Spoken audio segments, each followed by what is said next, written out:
What is up, everybody? I haven't done a video in a while, so today's just a quick one. If you are running a Arch-based Linux distribution, sometimes you will find that after updating, especially if you've left the updates for a long time, there might be some issues when you reboot.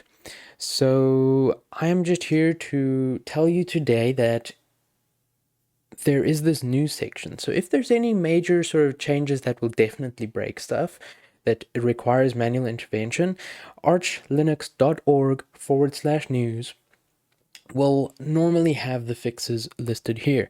Recently, I had over 500 packages. Yeah, sorry, my lighting is not the greatest today.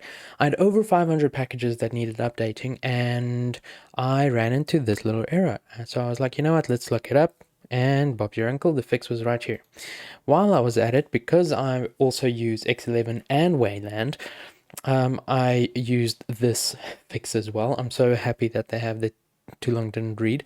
But yeah, just a quick one. If you insist on running Arch-based distros because you want to have the best of the best and latest and greatest this and rolling this and everything else, but you find yourself running into issues when you update, do come and check the news section on archlinux.org.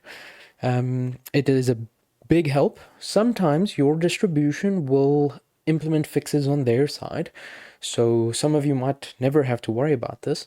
I run EndeavourOS, and for the previous one, I don't know about this one, I just used the fix anyways, but for this, I did get this error. So the EndeavourOS devs obviously didn't implement some sort of a fix for this, which is fine. I know to come here to, search things up. And you generally want to kind of check the news before you do the update. Sometimes you can do the update and then check the news, but try and do it before you reboot. In case there was something broken, chances are it will only be implemented at boot time. So that's just it for me. Sorry about the bad lighting today.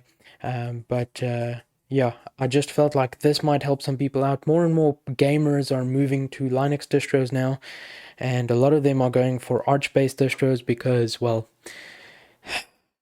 you get to tinker and you get a little bit more nerdy with things. Anyways, have a good one. Bye. Oh, before I forget, please do leave a like, comment, subscribe, and share this video if you found it helpful. Helps out the channel spans. Bye.